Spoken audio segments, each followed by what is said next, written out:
Welcome to episode 277 of Lucretius Today. This is a podcast dedicated to the poet Lucretius, who wrote On the Nature of Things, the most complete presentation of Epicurean philosophy left to us from the ancient world. Each week we walk you through the Epicurean texts and we discuss how Epicurean philosophy can apply to you today. If you find the Epicurean worldview attractive, we invite you to join us in the study of Epicurus at EpicureanFriends.com, where we discuss this and all of our podcast episodes. This week, we're continuing in our series covering Cicero's Tusculan Disputations from an Epicurean viewpoint. We're still in the first section of this, discussing the question of whether death is an evil. We spent most of last week following up on another argument that Cicero was dredging up out of Plato, in which he argued that memory is an indication of our divine nature. That was a follow-on from the first of the Platonic arguments, which was that motion is something that comes from outside the elements, and therefore the fact that motion exists is the result of some supernatural force that brings motion to the elements. As we proceed today, Cicero has wrapped up some of those more abstract philosophical arguments, and in turning to the more practical questions that Cicero is going to address, we're going to again see the major contrast in perspective between this Platonic view of death in which the soul is divine, and it really seems like it would be desirable to be dead and is desirable under many aspects of what they're saying, and how that strongly differs from the Epicurean viewpoint, in which we don't experience any evils, any pain when we're dead, but neither do we experience any pleasure, meaning that while death is inevitable, it is not something that we generally welcome because being dead does not lead to pleasure, as Cicero and Plato will argue that it does. The key to the Platonic analysis being that the soul is essentially something that is divine in nature. It is not part of the earth. It is not something that is ignoble, as Cicero stresses that the elements are. And so that's where Cicero had left off. So we'll get started at the end of section 26 and into section 27, which Joshua, in the place of Cicero, will read for us now. Therefore, the soul, which is, as I say, divine, is, as Euripides more boldly expresses it, a god. And thus, if the divinity be air or fire, the soul of man is the same. For as that celestial nature has nothing earthly or humid about it, in like manner the soul of man is also free from both these qualities. But if it is of that fifth kind of nature, first introduced by Aristotle, then both gods and souls are of the same. As this is my opinion, I have explained it in these words, in my book On Consolation. The origin of the soul of a man is not to be found upon earth, for there is nothing in the soul of a mixed or concrete nature, or that has any appearance of being formed or made out of the earth, nothing even humid or airy or fiery. For what is there in natures of that kind which has the power of memory, understanding, or thought, which can recollect the past, foresee the future, and comprehend the present? For these capabilities are confined to divine beings, nor can we discover any source from which men could derive them but from God. There is therefore a peculiar nature and power in the soul, distinct from those natures which are more known and familiar to us. Whatever, then, that is which thinks, and which has understanding and volition, and a principle of life, is heavenly and divine, and on that account must necessarily be eternal. Nor can God himself, who is known to us, be conceived to be anything else except a soul free and unembarrassed, distinct from all mortal concretion, acquainted with everything, and giving motion to everything, and itself endued with perpetual motion. Okay, thanks, Joshua. We certainly have here another example of what we often will hear people say in daily life, that they are not of this world. They talk in figurative terms as if their home is not here on this earth, but is going to be where they go when they die. that their nature is so different from that of the earth around us that they're happy at the thought of going back to this environment, which they think is their original home, which all derives from this view that the soul is superior to, different from, and not really a part of the world. All this is very, very different from Epicurus's view on each of these points. Yeah, I would agree with what you just said, Cassius. We run into people who not only consider themselves not to be of this world, but who heap scorn and contempt upon this world and the things of this world. And to me, this world is my home, and I just find this behavior very difficult.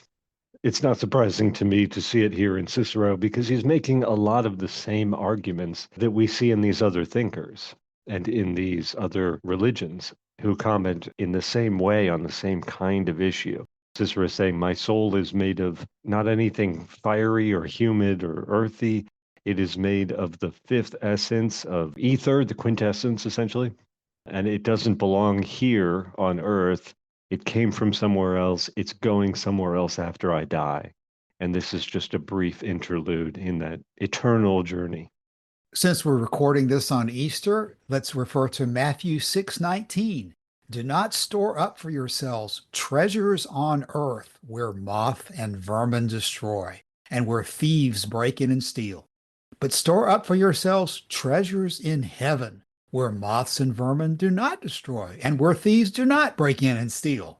For where your treasure is, there your heart will be also. Now, that last line is an important part of this problem because this phrase, my treasure is not of this earth, seems to be employed in 1,000 different circumstances. Whenever something goes wrong or there's some adversity that arises in somebody's financial affairs or many other aspects of their life, they'll just reconcile, well, my treasure is not of this earth. And what they're really meaning and what they're really saying is where your treasure is, there your heart will be also. So the effect of this doctrine is to basically steal the heart of these people from this world and place it in some other world which they hope exists, but for which there is no evidence. And psychologically, I think there is a lot to the idea. Where your treasure is, there your heart will be also. Where your mind is, that's where your heart's going to be. And the idea of taking the focus off of this world is going to essentially take you out of this world. It's amazing how much parallel there is here between this quotation from Matthew and what Cicero has to say. You can certainly see how the Christians, in allowing Cicero's work to survive, would have found things in it like this that mirror their own doctrine. No doubt they were of mixed mind in preserving all of this information about Epicurus at the same time that they were preserving Cicero's work. Not to place the original fault in Cicero, these are Platonic, otherworldly doctrines that are hundreds of years old, even by the time of Cicero. Yeah, exactly. So last week we had Cicero trying to convince us that the body and the things appropriate to the body had to be rejected, or at minimum, you have to not cater to the body. And sometimes you have to discipline the body and put the body into submission to the soul.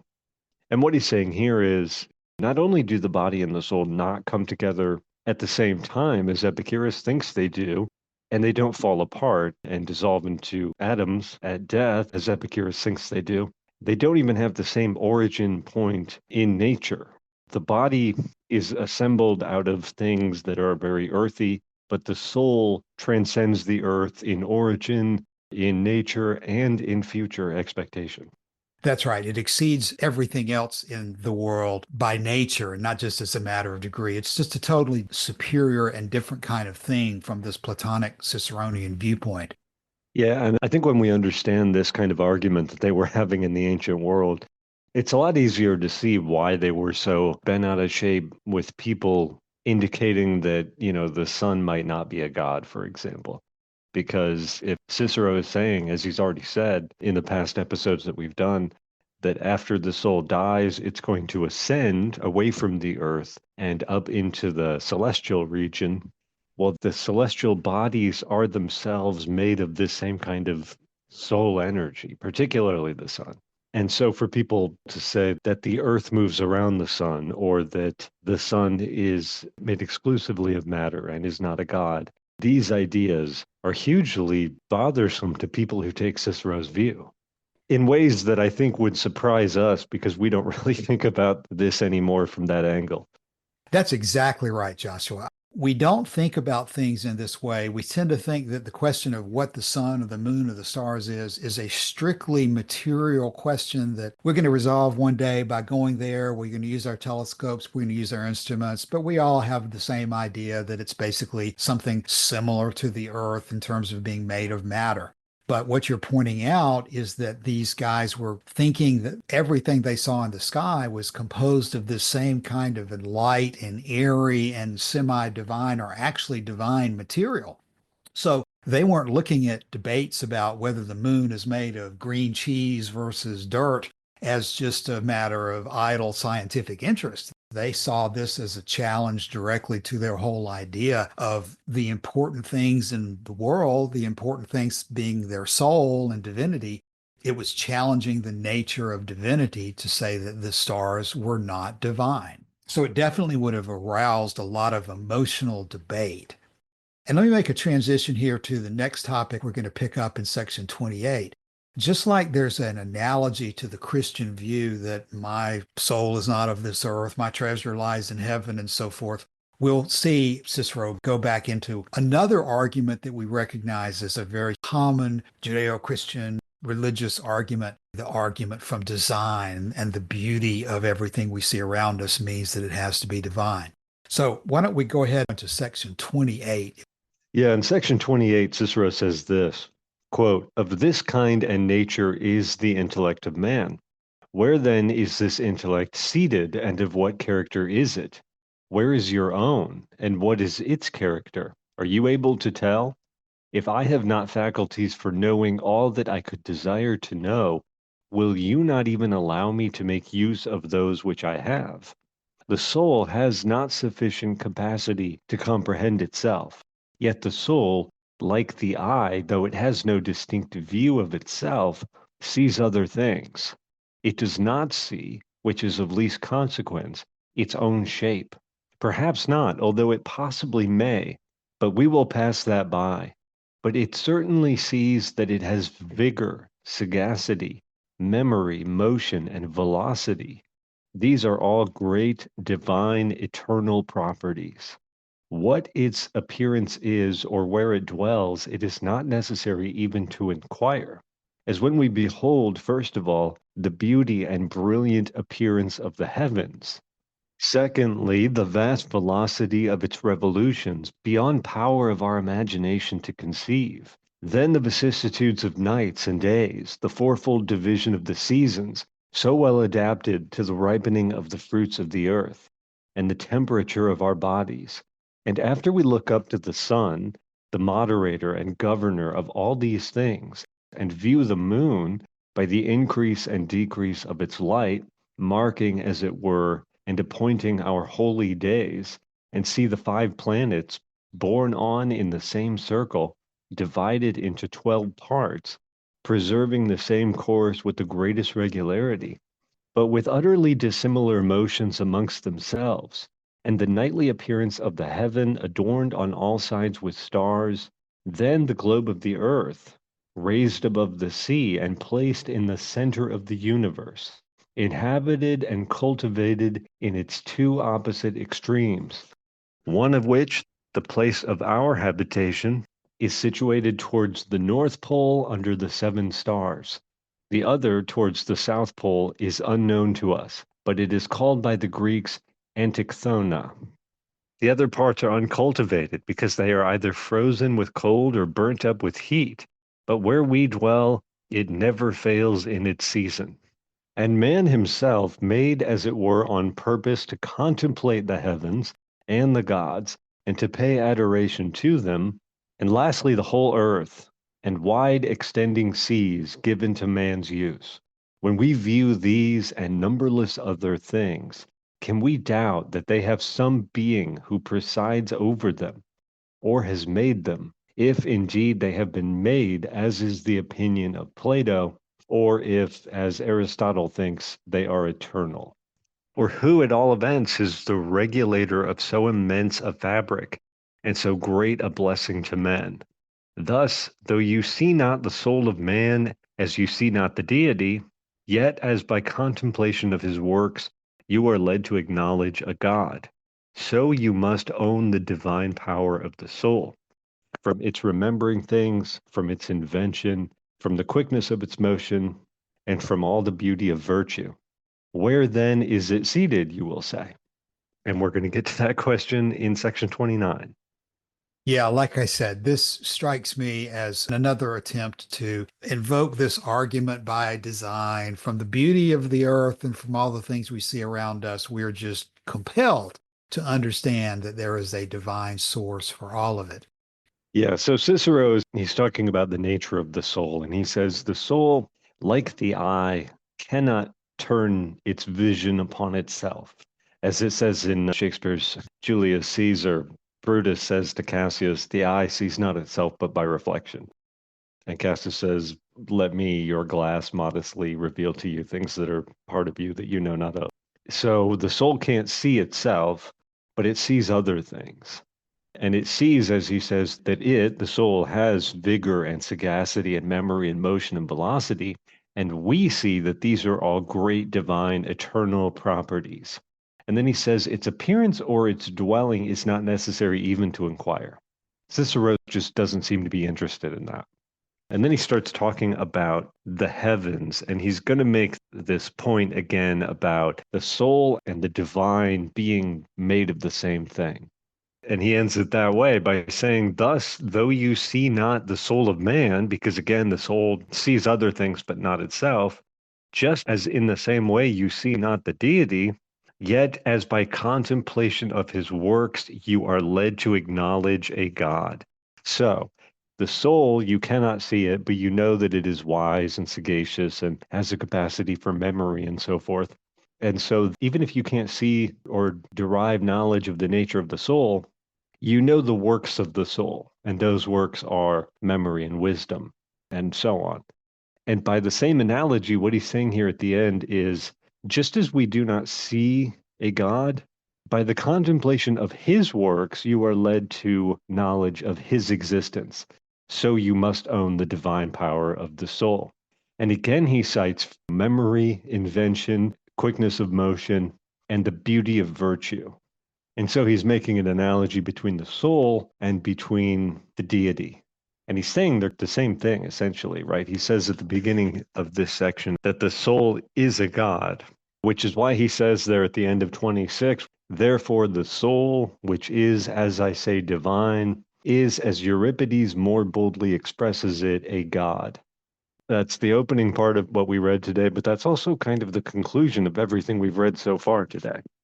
Yeah, that's right. Cicero is mixing in big questions along with some specifics. And the specific that he's addressed at the end of section 28 was, where then is it seated, you will say? And Cicero answers this question for us at the beginning of 29.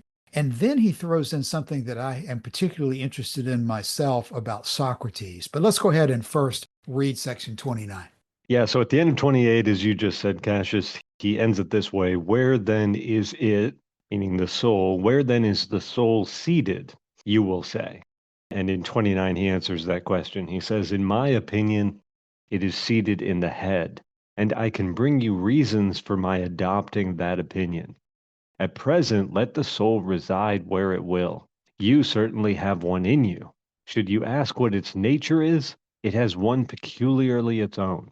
But admitting it to consist of fire or air, it does not affect the present question. Only observe this, that as you are convinced there is a God, though you are ignorant where he resides and what shape he is of, in like manner you ought to feel assured that you have a soul, though you cannot satisfy yourself of the place of its residence, nor its form. In our knowledge of the soul, unless we are grossly ignorant of natural philosophy, we cannot but be satisfied that it has nothing but what is simple, unmixed, uncompounded, and single. And if this is admitted, then it cannot be separated, nor divided, nor dispersed, nor parted, and therefore it cannot perish. For to perish implies a parting asunder, a division, a disunion of those parts which, whilst it subsisted, were held together by some band. And it was because he was influenced by these and similar reasons that Socrates neither looked out for anybody to plead for him when he was accused, nor begged any favor from his judges, but maintained a manly freedom, which was the effect not of pride, but of the true greatness of his soul. And on the last day of his life, he held a long discourse on this subject. And a few days before, when he might have been easily freed from his confinement, he refused to do so. And when he had almost actually hold of that deadly cup, he spoke with the air of a man not forced to die, but ascending into heaven. Yeah, Joshua, this starts off by talking about the soul being in the head. But where it's really going is with this argument that just as we're convinced that there's a God, even though we don't see God, we should be confident that there is a soul, even though we can't see the soul or see its shape or know exactly where it is. We can be confident, according to Cicero, that the soul is eternal because it's single and unmixed and uncompounded. Reminds me of the arguments that Epicurus uses about an atom when he's describing here that a thing that is single and undividable is eternal.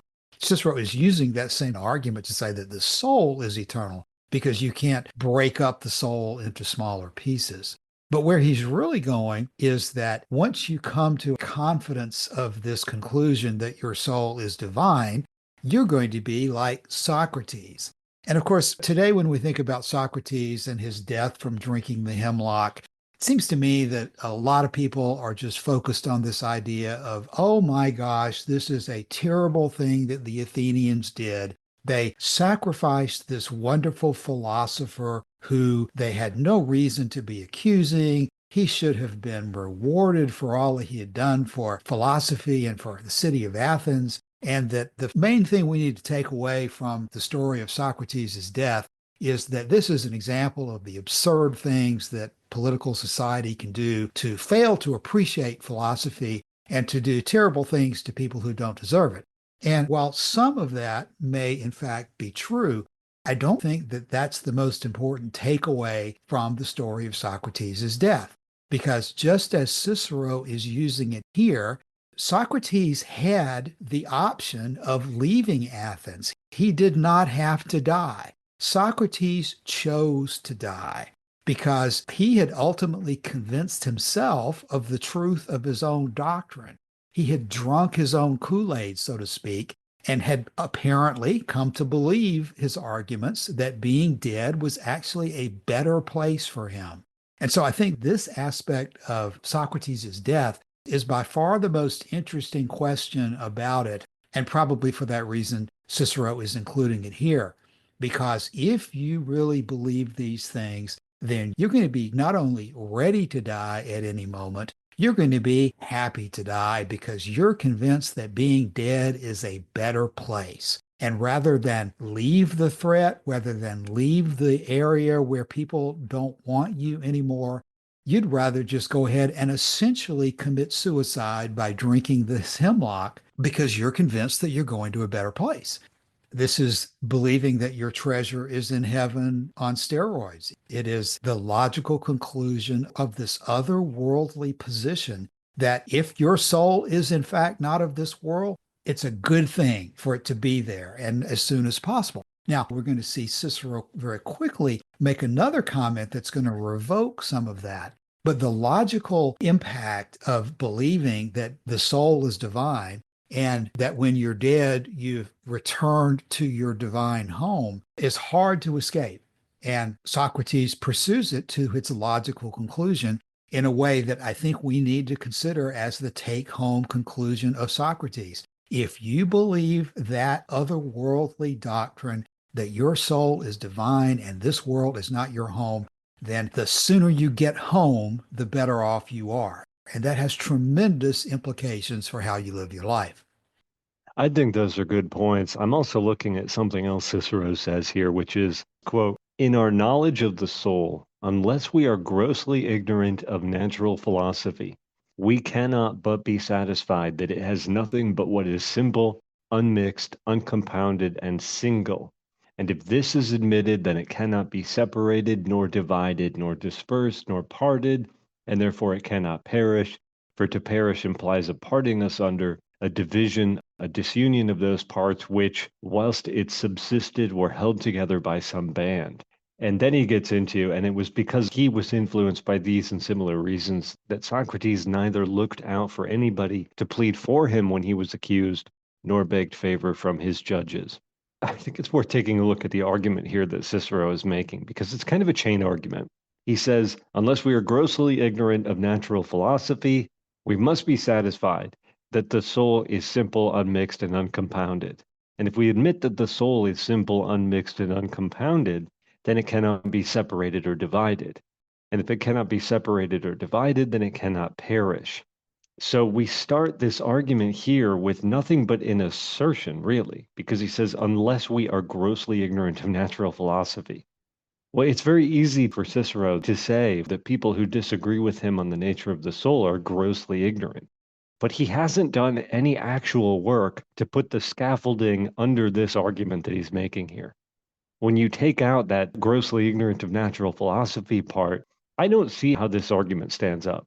Because if you take that out, then all he's really saying is this. He's saying we must be satisfied that the soul has nothing but what is simple, unmixed, uncompounded, and single. And the question that I would ask if he said that was, why must we be satisfied that the soul is simple, unmixed, uncompounded, and single? Why do I have to accept that when you haven't actually made a case for that being true? Joshua, this sounds to me like a lawyer's type of an argument where you argue, as they say, from the alternative, because this appeal to natural philosophy sounds like, as I indicated before, an appeal to Democritean or Epicurean aspects of atomism in saying that if you believe that these things are unmixed and pure and undividable, then they are eternal. So it's almost like Cicero's trying to have his cake and eat it too, because I completely agree with what you've just said, Joshua. From the point of view of a Platonist, you've established that the soul is a totally different nature than every other type of element around you. So why would these rules of the elements apply to the soul if the soul is such a distinct and different type of a substance? It seems out of place, it seems contradictory, and it seems without foundation from that Platonic point of view. Yeah, exactly. And it's on the basis of that unfounded argument that he's going to make the case that Socrates was speaking with the air of a man not forced to die, but ascending into heaven. We just have to believe that this is true. Just like we have to believe that there is this supernatural God in order to understand the nature of the soul, which he said in the last section. So what I'm finding here in Cicero, there's a lot of things that we're just supposed to accept uncritically.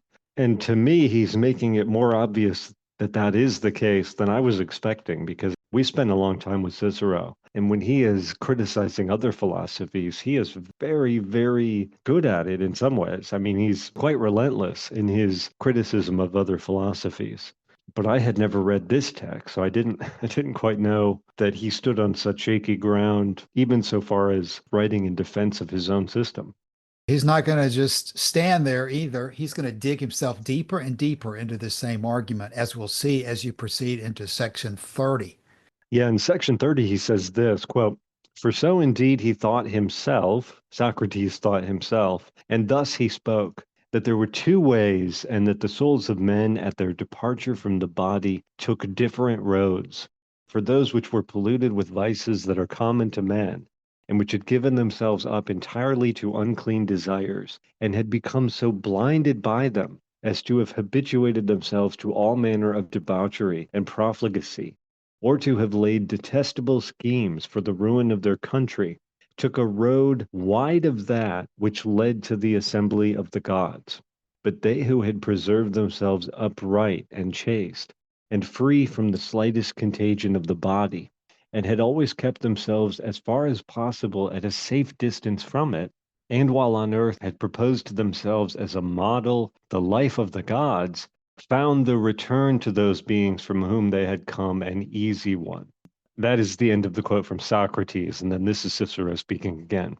Therefore, he argues that all good and wise men should take example from the swans, who were considered sacred to Apollo, not without reason, but particularly because they seem to have received the gift of divination from him, by which, foreseeing how happy it is to die, they leave this world with singing and joy. Nor can anyone doubt of this unless it happens to us who think with care and anxiety about the soul, as is often the case with those who look earnestly at the setting sun, to lose sight of it entirely.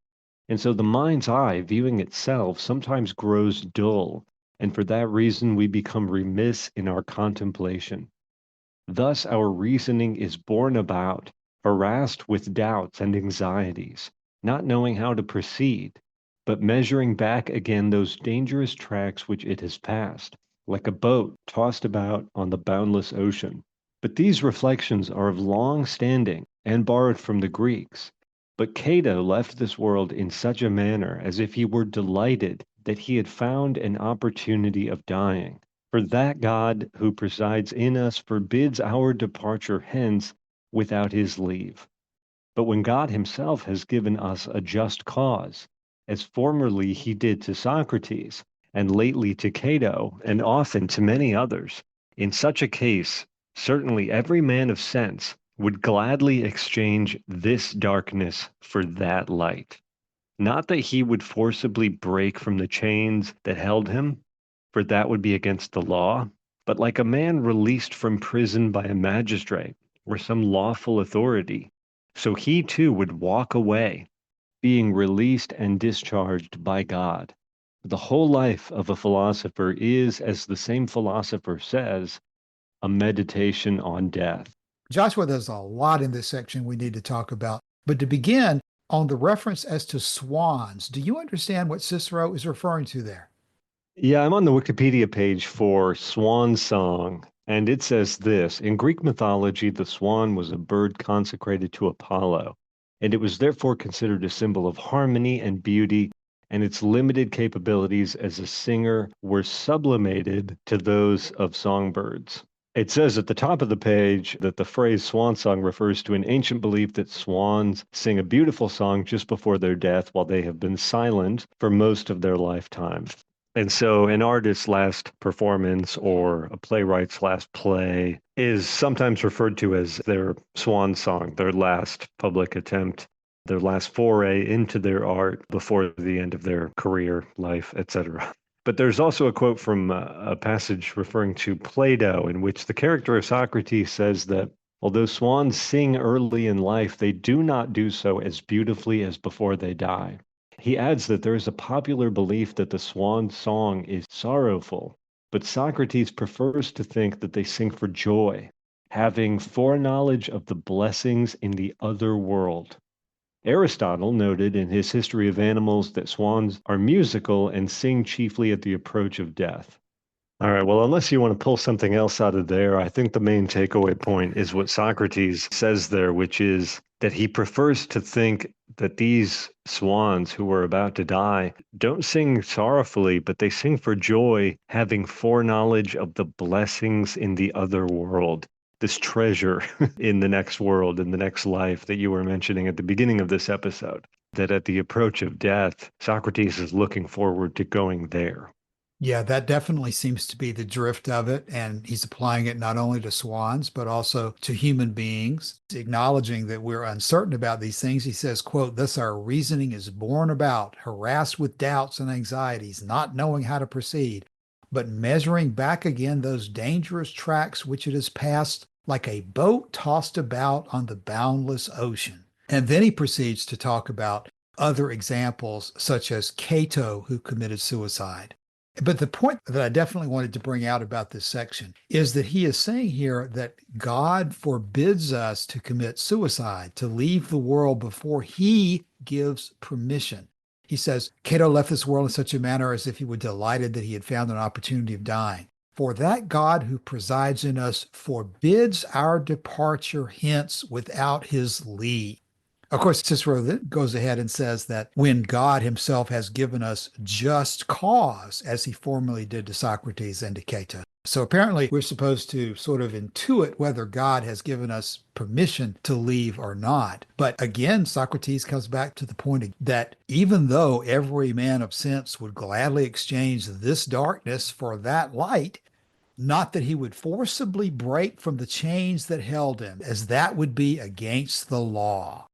So he's analogizing making the decision to end your own life when circumstances seem to you to justify it. He's analogizing that to forcibly breaking from the chains as if you were in a jail, or as if the law has required you to stay alive, to submit to the punishment that it is being subjected to. With the implication being that even though being dead is going to be something that you're going to be very happy to reach once you get there, and that God presumably is to be thanked for providing for such a happy eternity for you in heaven, you need to realize that God expects you to continue to remain in this vale of tears, that God expects you to continue to suffer until he has given you permission to leave this suffering. For the whole life of a philosopher is, as the same philosopher says, referring to Socrates, a meditation on death. And of course, that's something else that Epicurus has to say, is that we should think about death. But I would suggest that Epicurus is not telling us to think about death in the same way that Socrates is suggesting that we meditate on death. There is some ambiguity here because he says in this text that the same God which presides in us has forbid our departure hence without his leave. And to me, the ambiguity is this, because he's already said that the soul is a God. He's saying that it's your own soul that forbids your departure, hence from this life to the next, without the soul's leave.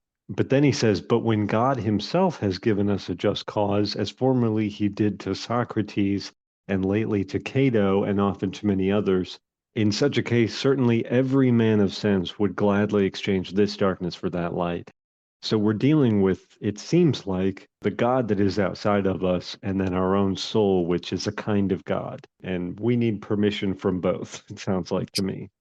This sort of poetic analogy of comparing this darkness to that light might be, as much as anything else, a good way to sort of summarize this entire attitude, because Cicero, Socrates, Plato are seeing this life on this world to be a matter of darkness, but that when we die, we will ascend to a world of light.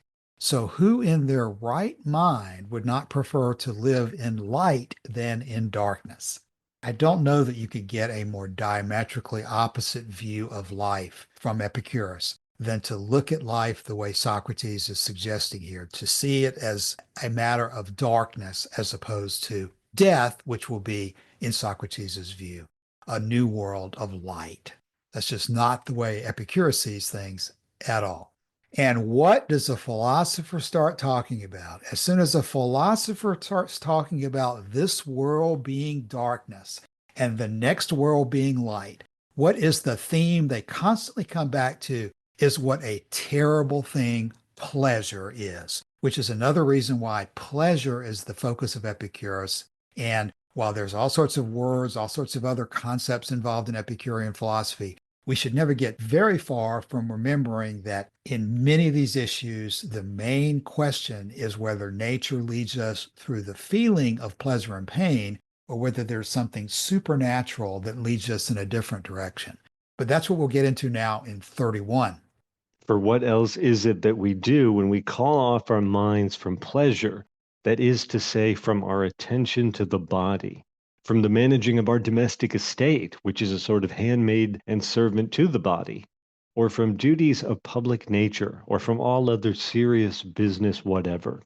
What else is it, I say, that we do but invite the soul to reflect on itself, oblige it to converse with itself, and as far as possible, break off its acquaintance with the body?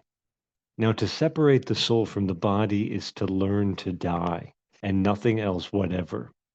Wherefore, take my advice, and let us meditate on this, and separate ourselves as far as possible from the body. That is to say, let us accustom ourselves to die. This will be enjoying a life like that of heaven, even while we remain on earth. And when we are carried thither and released from these bonds, our souls will make their progress with more rapidity. For the spirit, which has always been fettered by the bonds of the body, even when it is disengaged, advances more slowly, just as those do who have worn actual fetters for many years. But when we have arrived at this emancipation from the bonds of the body, then indeed we shall begin to live. For this present life is really death, which I could say a good deal in lamentation for if I chose.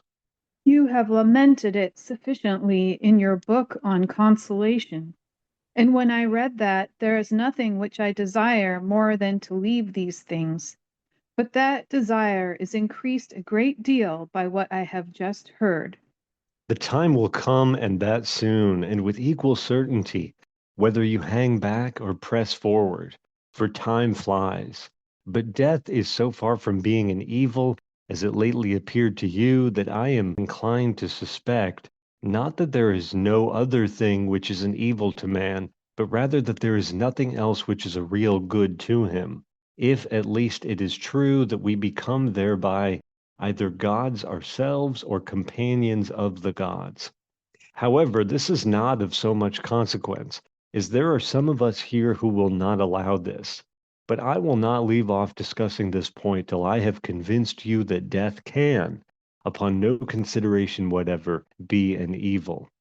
How can it, after what I now know? Do you ask how it can? There are crowds of arguers who contradict this, and those not only Epicureans, whom I regard very little, but somehow or other almost every man of letters, and above all my favorite Dicaearchus is very strenuous in opposing the immortality of the soul, for he has written 3 books which are entitled Lesbiacs, because the discourse was held at Mytilene on the island of Lesbos, in which he seeks to prove that souls are mortal. The Stoics, on the other hand, allow us as long a time for enjoyment as the life of a raven. They allow the soul to exist a great while, but are against its eternity. Okay, so once again, we emerge not only from the implicit criticism of Epicurean philosophy, but from the explicit distancing of Cicero from the views of Epicurus. It's hard to believe that Cicero can keep digging and digging and digging, but he's carrying these arguments about the desirability of death to their logical conclusion. And anybody who isn't clear about what the religious viewpoint leads to can read these lines and read words that can be interpreted in totally different directions depending on where you're coming from. Because as Cicero says, to separate the soul from the body is to learn to die and nothing else whatever. Wherefore, take my advice, let us meditate on this and separate ourselves as far as possible from the body. That is to say, let us accustom ourselves to die. Well, to some extent, Epicurus, I think, would agree with that. When your body is separated from its soul, you are dead. There is no doubt about that from an Epicurean perspective. But so far from that being a good thing in which the soul continues to exist in a better life, it is the end of the soul just as it is the end of the body. You could not get a more divergent position about those things. And the implication is right here in this same section. Cicero says this is like enjoying a life of heaven even while we remain here on earth. And that then when we're dead, indeed, we shall begin to live. For this present life is really death. Now, that is such a Judeo-Christian viewpoint, it seems to me, to consider this life to be death and death to be life. How could you get a more opposite viewpoint of the way things are? Now, as I say that, I can imagine a Ciceronian Platonic advocate saying that from an Epicurean perspective, you're aghast at death or you're in horror of death. You're just going to do everything possible in every circumstance to avoid death. And of course, that is not true either, because the Epicurean view of death is so much more subtle than just to say that it's a bad thing. It's not a good thing to be dead, but it's not a painful thing. And there are situations where being dead is preferable to the alternative. And then Cicero goes on to acknowledge that quote, there are some of us here who will not allow this. And then he drops back and says that there are crowds of arguers who contradict this, including the Epicureans. Now, again, Epicureans aren't arguing that death is painful. And even this person, Dicaearchus, who Cicero admits that he likes, has argued that the soul is mortal and does not continue to exist. So again, here in this section, Cicero is repeating his refrain that my main goal is to convince you that being dead is not an evil.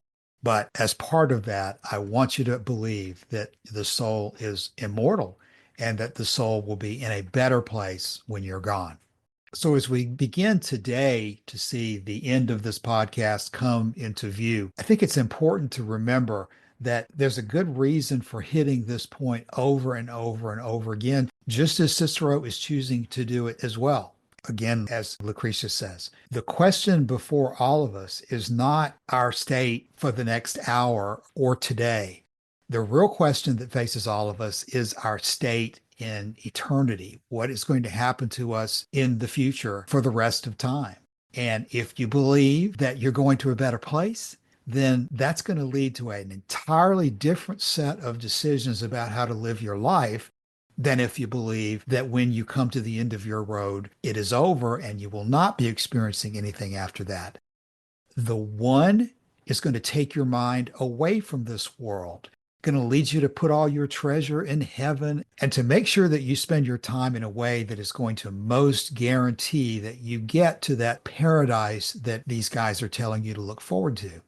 On the other hand, if you're an Epicurean, you're going to recognize that you have limited time to achieve the things in your life, the pleasures you would like to pursue, and you're going to, with vigor, pursue the things of this world and put aside concerns about anything that will happen to you after you die, because you know that nothing negative will happen to you at that point.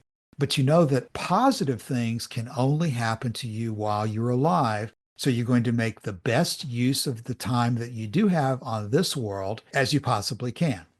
You know, I was listening to the audiobook again recently for Christopher Hitchens's God is Not Great. And he's got some great passages on this view of looking forward to death and wanting to see the things of this world destroyed.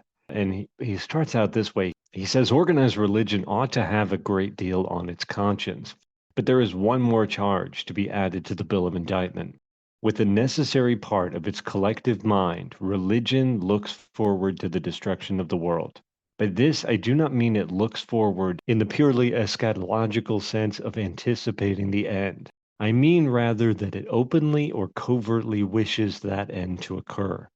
Perhaps half aware that its unsupported arguments are not entirely persuasive, and perhaps uneasy about its own greedy accumulation of temporal power and wealth, religion has never ceased to proclaim the apocalypse and the day of judgment. This has been a constant trope ever since the first witch doctors and shamans learned to predict eclipses and to use their half-baked celestial knowledge to terrify the ignorant.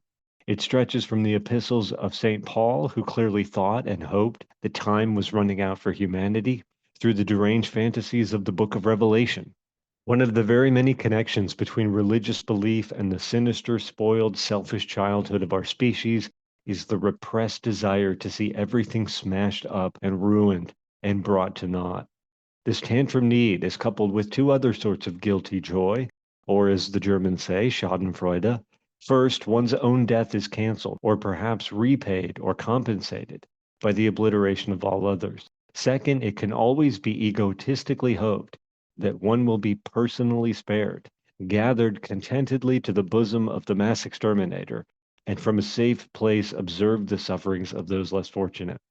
Tertullian, one of the many church fathers who found it difficult to give a persuasive account of paradise, was perhaps clever in going for the lowest possible common denominator, and promising that one of the most intense pleasures of the afterlife would be endless contemplation of the tortures of the damned.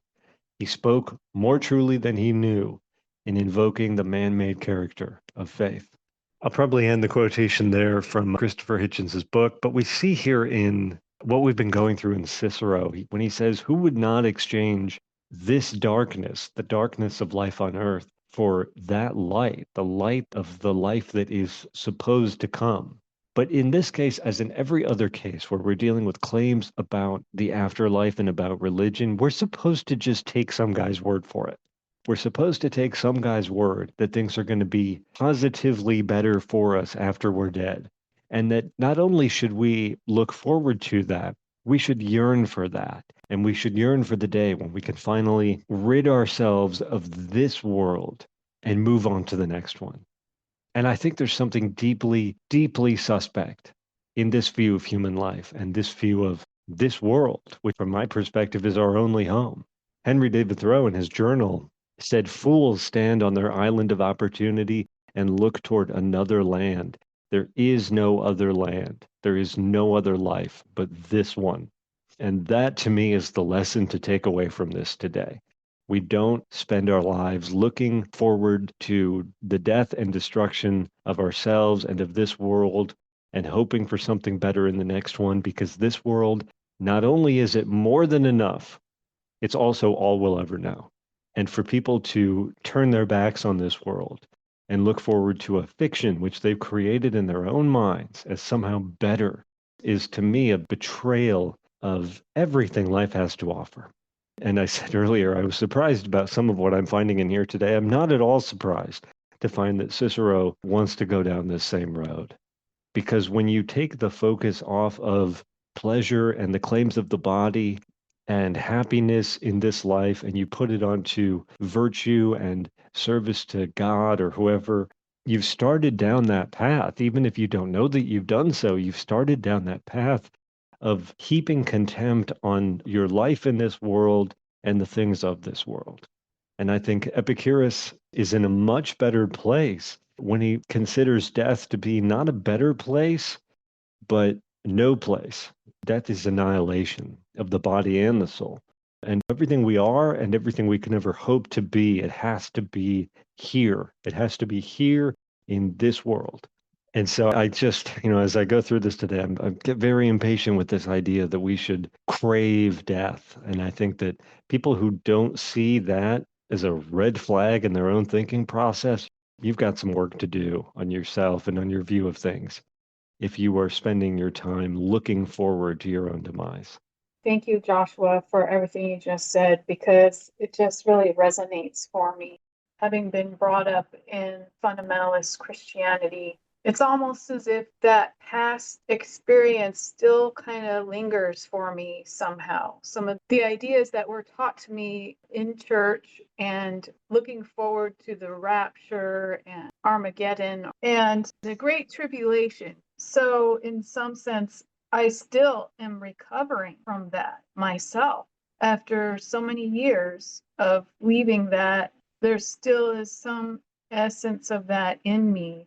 So it just seems like the answer to all of that is to really advocate strongly for Epicurean ideas and help people really see how this very life, this is it. There's nothing else after death. And this is where we experience pleasure, not sometime later. Yeah, thank you, Colosini. I think that's very well said. We see this view not as a weakness, but as a strength, not as something depraved and something we should be ashamed of. This is something that, like you said, we bear scars of having been essentially propagandized into the other belief. This is something to be proud of, that we have reached this stage in our lives where we can look on that and say, I found a better way. I found a better way than heaping contempt on life and on things of this world. The final conclusion of which is not, as Cash, as you said at the beginning of this episode, that I am not of this world. I am of this world. I am of this world. I belong here. And projecting my existence into some other place or some other world, I wouldn't fit. It wouldn't fit because I belong here, body and soul. Thank you, Joshua, and thank you, Calasini. Those are excellent closing thoughts for today, and I am not going to try to improve upon them. We are approximately 2/3 of the way through Cicero's argument about death, and we'll come back next week and continue that. As Calasini and Joshua have mentioned, these are issues that we've been forced to confront our entire lives through teachings of religion. And it's important that we address them and make sure that we understand how they conflict with Epicurean philosophy and how Epicurus provided the remedies to these problems for a better way of life. All right, with that, we'll close the episode for today. As always, we invite you to drop by the Epicurean Friends Forum and let us know if you have any questions or comments about this or our other discussions of Epicurean philosophy. Thank you for your time today. We'll be back again soon. See you then. Bye.